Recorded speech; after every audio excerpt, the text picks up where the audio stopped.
हाँ, राधे, श्री राधे राधे। आज बच्चों टेंस की श्री गणेश करते हैं। तो टेंस के बारे में बताएंगे हम। टेंस जो है वो प्रेजेंट, इंडेफिनिट, प्रेजेंट होता है, पास्ट होता है, फ्यूचर होता है। 3 टेंस होते हैं। कौन कौन से होते हैं? प्रेजेंट, पास्ट और फ्यूचर। हर टेंस के 4 भाग होते हैं: present indefinite, present continuous, present perfect, present perfect continuous. तो इस प्रकार प्रेजेंट के साथ इंडेफिनिट जुड़ जाता है, प्रेजेंट के साथ पास्ट, प्रेजेंट के साथ कॉन्टीन्यूस, प्रेजेंट के साथ परफेक्ट और प्रेजेंट के साथ परफेक्ट कंटिन्यूस जुड़ जाता है।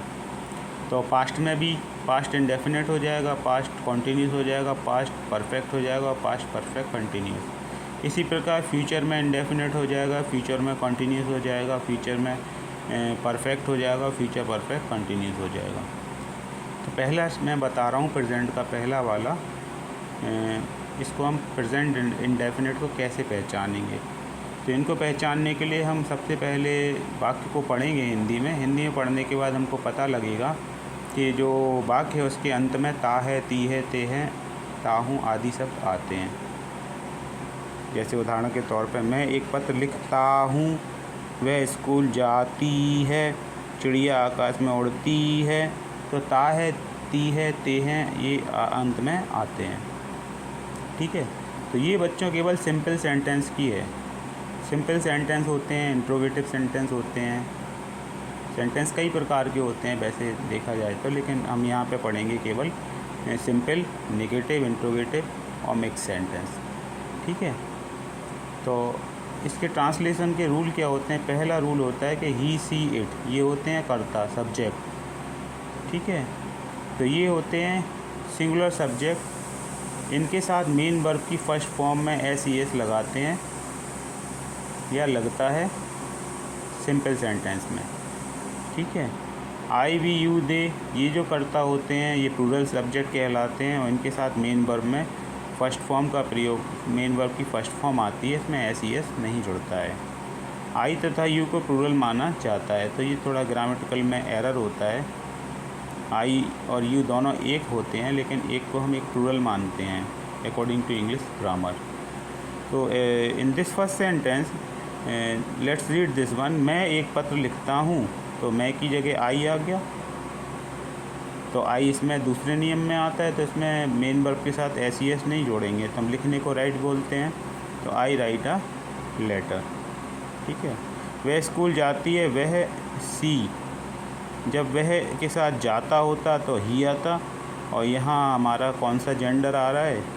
फेमिन जेंडर आ रहा है, तो सी का हम करेंगे इधर। ठीक है। तो वह की जगह सी आ जाएगा, सी।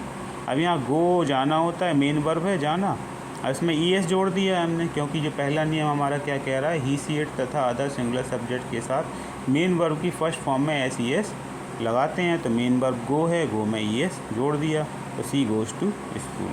चिड़िया आकाश में उड़ती हैं, तो यहाँ जो सब्जेक्ट है चिड़िया एक से ज़्यादा हैं, तो ये प्लूरल सब्जेक्ट हो गया। वर्ड्स प्लूरल सब्जेक्ट में मेन वर्ब में एस ई एस नहीं जोड़ते हैं। तो मेन बात इसमें बच्चों यही है कि एस और ई एस जो जोड़ते हैं मेन वर्ब में, वो मेन होता है प्रेजेंट इंडेफिनिट के सिंपल सेंटेंस को बनाने के लिए।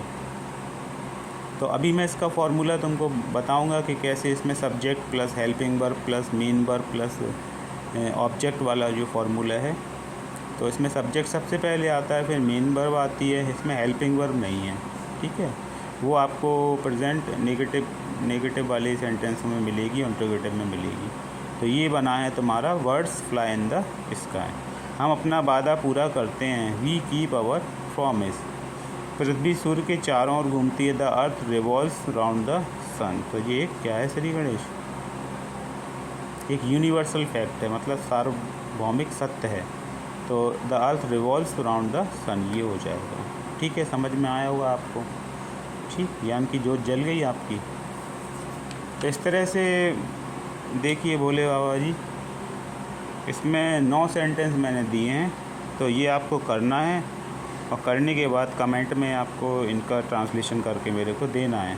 तो जो बच्चा इंटेलिजेंट होगा वो पहले कर लेगा, और जिसे नहीं आता हुआ कमेंट में आप मेरे क्वेश्चन करिएगा, तो मैं इसको और समझाऊंगा आगे का। ठीक है। Radhe, Shri Radhe, tata, bye bye.